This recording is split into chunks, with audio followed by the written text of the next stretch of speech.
Assalamualaikum warahmatullahi wabarakatuh.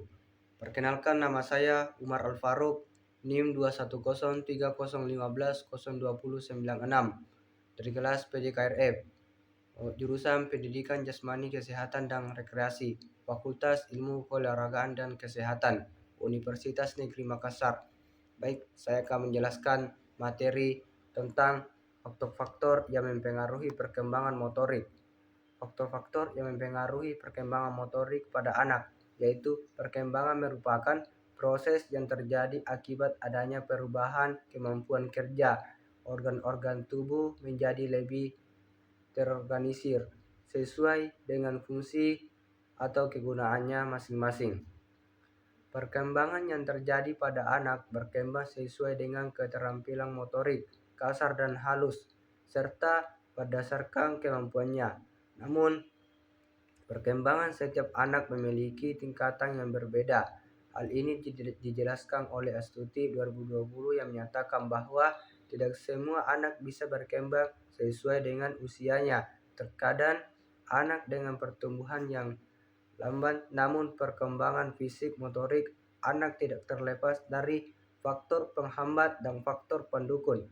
Beberapa faktor utama yang menyebabkan perbedaan perkembangan fisik motorik yaitu faktor genetik, faktor lingkungan, dan faktor asupan gizi. Perkembangan motorik kasar berkaitan dengan gerakan otot besar pada lengan, kaki, atau seluruh tubuh anak.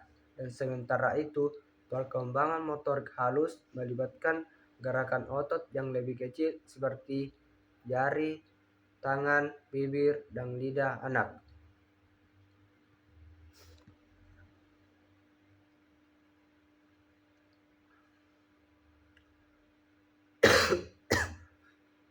Faktor genetik. Yang pertama itu faktor genetik. Genetik atau faktor keturunan adalah salah satu faktor yang terpenting yang mempengaruhi perkembangan anak.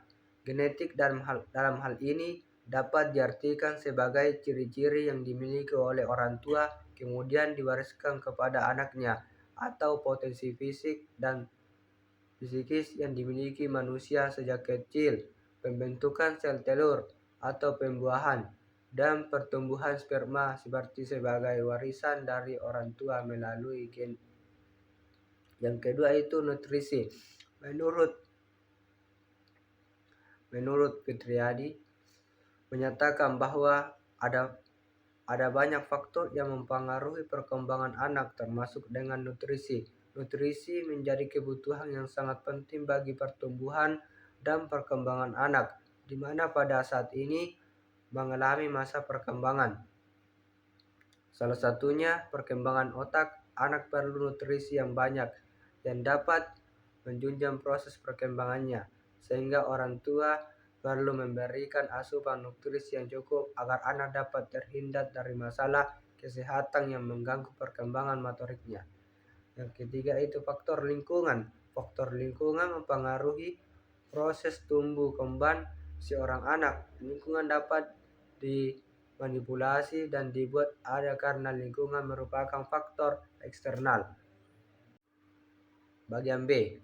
Cara memfasilitasi perkembangan motorik anak. Cara dalam memfasilitasi perkembangan motorik anak dapat dilakukan melalui aktivitas-aktivitas yang melatih fisik motorik anak, sehingga orang tua perlu melatih motorik anak sejak dini. Adapun yang perlu dilakukan dalam memfasilitasi perkembangan motorik anak sebagai berikut. Yang pertama yaitu perkembangan kemampuan fisik motorik melalui permainan tradisional bagi anak usia dini.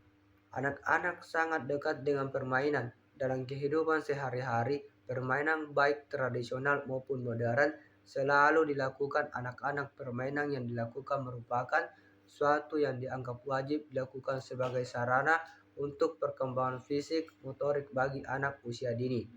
Permainan modern yang sekarang ini sering dimainkan oleh anak-anak di perkotaan lebih cenderung mengasah kemampuan otak daripada kemampuan otot. Oleh karena itu, kepada para orang tua yang tinggal di perkotaan disarankan lebih memperkenalkan pada anak-anak mengenai jenis-jenis permainan yang lebih melatih kekuatan otot-otot mereka dan permainan tradisional dapat menjadi salah satu solusinya.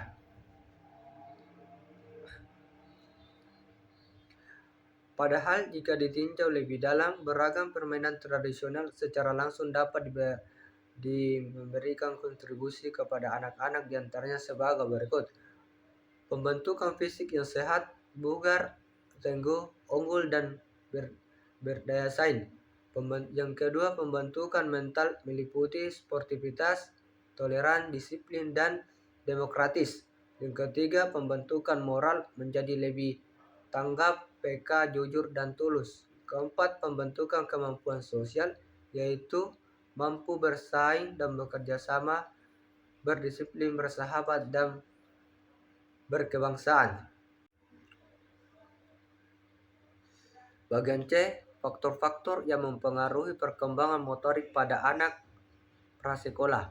Perkembangan motorik adalah perkembangan gerak tubuh yang terkendali melalui aktivitas yang terkoordinasi antara sistem saraf, otot, dan otak. Perkembangan motorik meliputi motorik kasar dan halus.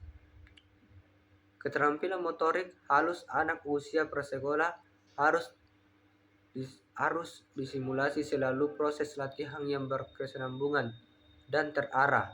Hal ini membuktikan bahwa perkembangan motorik halus setiap anak berbeda-beda. Perkembangan motorik halus yang tertunda pada anak usia dan prasekolah atau balita dapat menyebabkan anak sulit bersosialisasi dengan teman sebaya dalam hal bermain dan menulis. Anak usia dini merupakan masa yang penting bagi pertumbuhan dan perkembangan anak karena perkembangan dasar pada masa ini adalah mempengaruhi dan menentukan perkembangan anak selanjutnya. Perkembangan anak, kurangnya aktivitas mandiri anak, dan lain-lain. Sekian materi yang saya sampaikan, lebih dan kurangnya mohon dimaafkan. Wabillahi taufiq wal hidayah. Wassalamualaikum warahmatullahi wabarakatuh.